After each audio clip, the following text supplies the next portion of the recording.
Hey everyone, Golden Ninja 3000 here again. Today I'm very excited to be unboxing LEGO Icons set number 10316, The Lord of the Rings Rivendell. This has 6,167 pieces. It is like the 7th or the 8th biggest LEGO set of all time, and I'm so freaking excited to build this. I stood in line for 2 hours today. I got to the LEGO store 2 hours before it opened so I could buy this thing.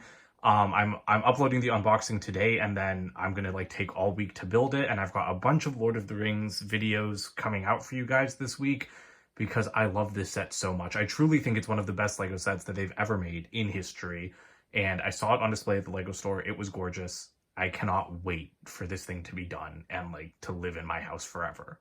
So with that extremely melodramatic intro out of the way, I'm so excited for this set. I haven't loved a LEGO set like this in a really long time, and I haven't even built this yet. Let's go ahead and open the box. It is hard to film this because my studio is not that big, and this is a big box, and I've got a bunch of lights around.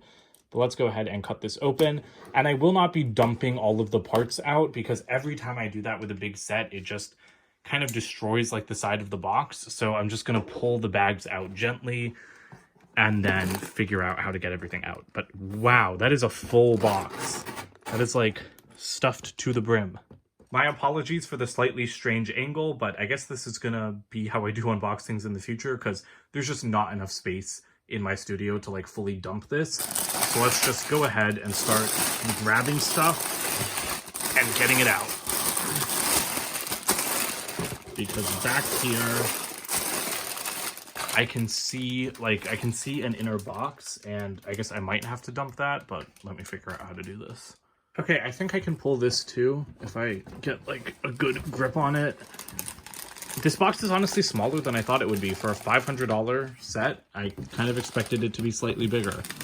But there we go.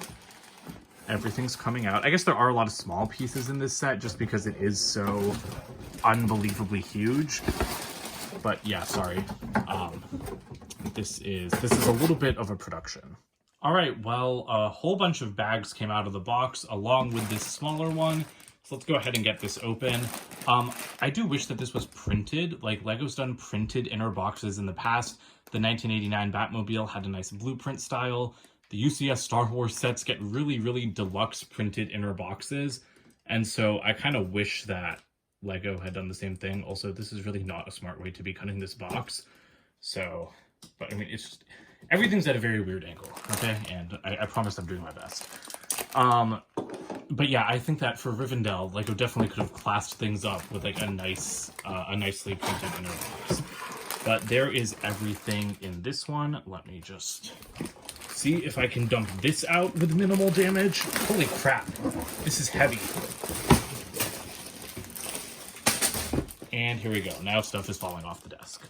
So here is everything you get in the set for real. We have so many bags. It's insane. There are a ton of parts here, but before we get into that, I do want to take a quick look at the instruction manuals, which are extremely heavy.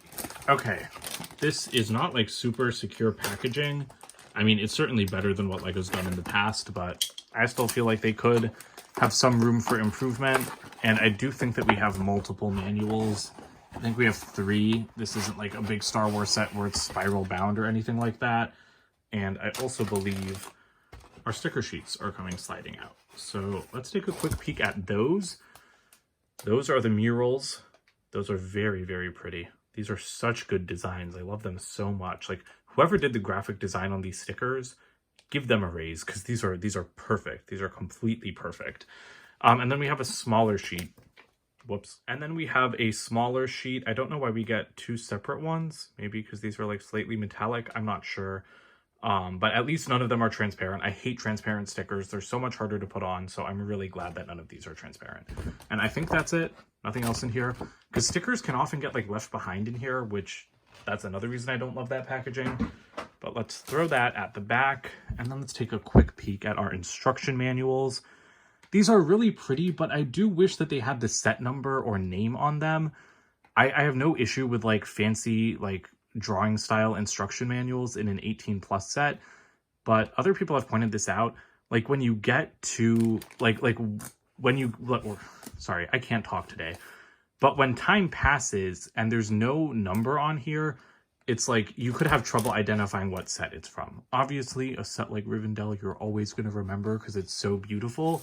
But you know what I mean? It's just useful to have the set number on there because, like, what if you forget what it's called? Because you might not be a huge Lord of the Rings fan, but you still bought the set. So I do think that, at the very least, LEGO should have included set number. What I also think is really interesting is that you start building the set from the left side, then you build the right side, and then, sorry for hitting the camera, then you build the main section. So it's a little bit odd that you don't just go left, middle, right, but hey, I mean, I guess they're saving the best for last. And then really quick, before we lay out all of the bags, we do have a big bag with big parts. And I can already see in this bag, we've got some pieces that I'm unfamiliar with, as well as some printed tiles that look really, really cool. And I believe the numbers go up to like 48 or something like that. I don't really know, but I know that no numbers are repeated, which isn't a thing that I love. But let's go ahead and just lay all of these out. But I'm probably going to have to do this in a couple of different rounds because there's just so many bags here. So here are the first 22 bags. I really tried to fit more on my desk, but I just could not. It's already getting kind of cramped down there. But yeah, lots of pieces. And as you can see, 22 goes right up to the gazebo. So I think that that's pretty much everything except the main middle section with the Council of Elrond itself. Okay, here are the rest of the 20s through the 30s. A lot of big bags in the 30s section, except for those two small ones in the corner, 38 and 39, which are just full of the tiles for the roof. That's going to be one of the most painful parts of the set, but it looks so beautiful when it's finished. I can't wait to get to that section of the build anyway. And finally, we have the 40 bags, 40 through 49. There's a lot of leaves in these bags, and honestly, it already feels weird to me that we're ending with the council, because I can see the bags for the parts for the chairs in bag 46, and I don't know, I'd kind of like to build the Council of Elrond in the middle of the build, not at the end. So I'm interested to see what the build experience feels like since you're not assembling the model in a linear fashion. So here are the full contents of the LEGO Rivendell set. We've got 49 numbered bags plus 1 unnumbered, so 50 total. We have 3 instruction manuals, 2 sticker sheets, and 6,000 pieces.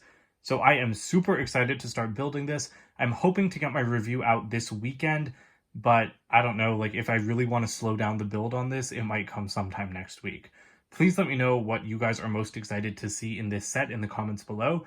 Don't forget to like and subscribe as well, and I'll see you guys with more Lord of the Rings videos very soon. Bye for now.